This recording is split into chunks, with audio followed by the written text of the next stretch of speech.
Pada soal free body diagrams yang pertama yaitu sebuah gaya diterapkan ke kiri pada bola tenis menyebabkan bola tersebut berakselerasi ke kiri. Bisa dilihat pada gambar pertama yaitu ini bola tenis dan di sini di meja bidang datar yang mengalami gaya normal serta mengalami gaya dorong. Juga pada arah ke bawah itu gaya berat. Selanjutnya di gambar yang kedua yaitu soalnya bola tenis bergerak ke kiri dengan kecepatan konstan di atas meja. Dan kita bisa lihat gambarnya yaitu di sini ada bola tenis juga berada di meja bidang datar yang mengalami gaya normal, gaya dorong, gaya gesek, dan juga gaya berat. Dan soal ketiga yaitu sebuah balon udara panas naik dengan kecepatan konstan. Yang di sini pada gambar tersebut adalah ada balon udara yang mengalami gaya angkat dan gaya berat ke bawah. Gaya angkat disebabkan oleh api yang mendorong balon ke atas. Selanjutnya di gambar yang keempat yaitu sebuah apel jatuh bebas dari sebuah cabang pohon. Di sini kita bisa lihat yaitu ada batang pohon atau pohon dan percabangan pohonnya. Nah, di sini ada apel jatuh ke bawah yang menyebabkan gaya berat karena gaya gravitasi ke bawah. Lalu di gambar terakhir yaitu struktur lampu lalu lintas yang ditopang oleh dua tiang dan dihubungkan oleh kawat. Di sini kita bisa lihat lampu lalu lintas yang ditopang oleh dua tiang. Di sini mengalami gaya berat dan juga gaya tarik dari T1 dari T2 ke arah dua tiang tersebut. Dan di soal yang kedua yaitu mengenai penyembelahan dua vektor gaya. Yang dimana pada soal kali ini yang ditanyakan adalah F3 teori dan juga error. Yang dimana yang sudah diberikan informasi mengenai rumusnya yaitu F3 sama dengan akar F1 kuadrat ditambah F2 kuadrat ditambah 2 dikali F1 dikali F2 dikali cos alpha. Dan juga untuk cara menentukan errornya yaitu dengan NT dikurang NE per NT dikali 100%. Itu kita bisa lihat di soal yang pertama yaitu diketahui F1 nya itu 0,8 dan F2 nya itu diketahui 0,7, sudutnya 100. Kita bisa lihat di sini F1 kuadrat ditambah F2 kuadrat ditambah 2 dikali F1 dikali F2 dikali cos alpha. Dengan hasilnya yaitu 0,8 kuadrat plus 0,7 kuadrat plus 2 dikali 0,8 dikali 0,7 yaitu sudutnya 100. Setelah dihasilkan hasilnya menjadi 0,96. Selanjutnya kita menentukan errornya. Sudah diketahui NT dan NE-nya yaitu NT-nya itu 0,96. Nah, untuk NE-nya itu diketahui dari eksperimennya. Jadi 1. Setelah dihasilkan yaitu 0,04. Selanjutnya di soal nomor 2 yaitu F3 sama dengan akar F1 kuadrat ditambah F2 kuadrat ditambah 2 dikali F1 dikali F2 dikali cos alpha. Dengan hasilnya yaitu akar 0,9 kuadrat ditambah 0,8 kuadrat ditambah 2 dikali 0,9 ditambah 0,8 dikali sudutnya 110. Dengan hasilnya itu 0,98. Selanjutnya kita tentukan errornya yaitu 0,98 dikurang 1 per 0,98 dikali 100% dengan hasil 0,02. Selanjutnya di soal yang ketiga yaitu diketahui F1 nya itu 0,9 kuadrat ditambah 0,85 kuadrat ditambah 2 dikali 0,9 dikali 0,85 dikali 120 sudutnya dengan hasil 0,88. Kita tentukan errornya, yaitu 0,88 dikurang 1 per 0,88 dikali 100 dengan hasil 0,14. Yaitu sekarang dilanjutkan ke soal selanjutnya, yang diketahui F1 nya itu 0,92 kuadrat ditambah 0,9 kuadrat ditambah 2 dikali 0,92 dikali 0,9 dikali sudutnya 130 dengan hasil 0,77. Selanjutnya kita tentukan errornya, yaitu 0,77 dikurang 1 per 0,77 dikali 100 sama dengan 0,30. Sekarang kita menuju ke soal yang terakhir, yaitu diketahui F1 nya 1,4 kuadrat ditambah 1,1 kuadrat ditambah 2 dikali 1,4 dikali 1,1 dikali 140 derajat untuk sudutnya, yang hasilnya adalah 0,90. Kita tentukan errornya, yaitu 0,90 dikurang 1 per 0,90 ke 100% dengan hasilnya yaitu 0,11%. Selanjutnya menuju ke soal yang ada di hukum Newton, yang dimana soal tersebut yaitu mahasiswa Polman Bandung sedang melakukan praktikum dasar mekanika. Mereka menarik sebuah troli. Alat praktikum bermassa 5 kg di lantai laboratorium dengan sebuah gaya mendatar sebesar 12 Newton. Gaya gesek yang bekerja pada troli adalah 4 Newton. Di sini diketahui massanya itu adalah 5 kg. Lalu gaya tariknya sama dengan 12 Newton dan gaya gesek sama dengan 4 Newton.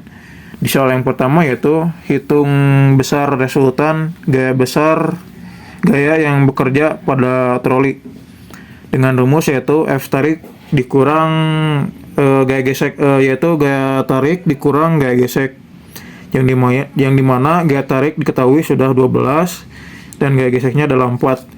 Jadi 12 dikurang 4 sama dengan 8 Newton untuk besar resultan yang bekerja pada troli. Selanjutnya yang di soal yang kedua yaitu tentukan percepatan troli tersebut.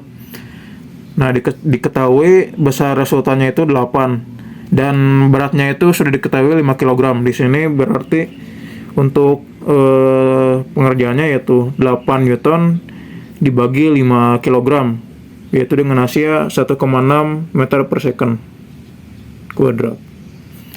Selanjutnya yang ketiga yaitu jelaskan apakah troli akan bergerak semakin cepat, semakin lambat, atau tetap dengan kecepatan konstan.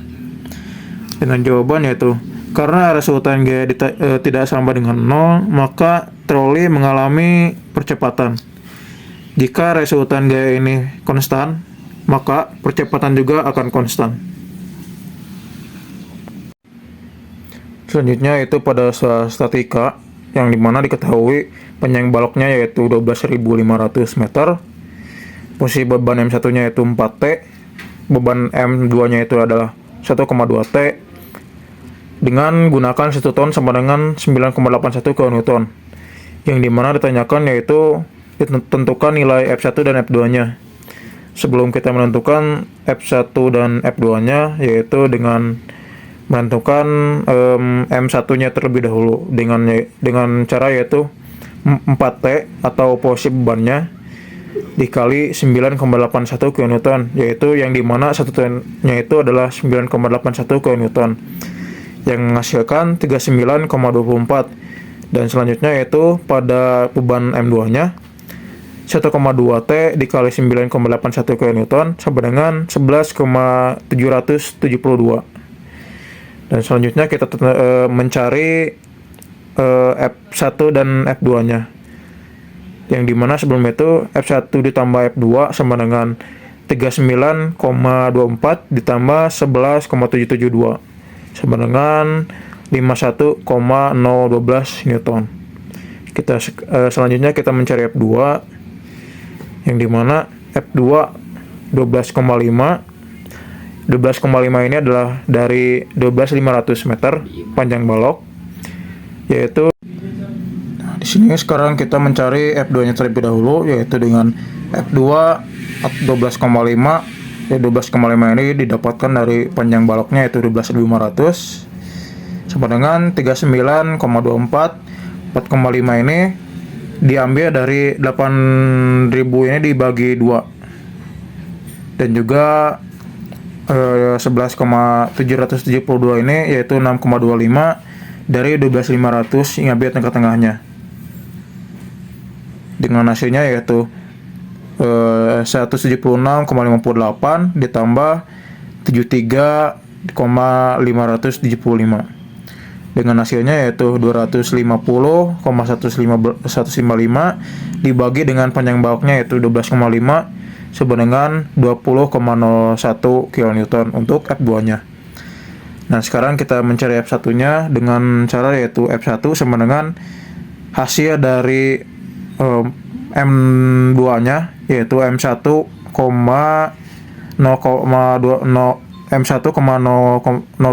dikurang 20,01 sama dengan 31,00 kN. Jadi hasil dari F1 dan F2-nya itu adalah F1 sama dengan 31,00 kN dan F2-nya adalah 20,01 kN.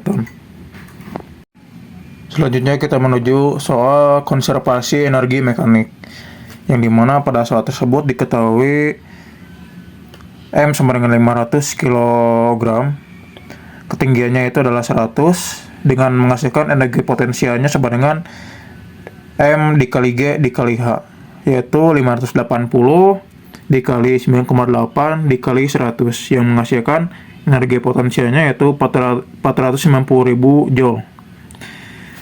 Yang kedua yaitu berapakah kecepatan gerbong roller coaster pada lokasi B dari.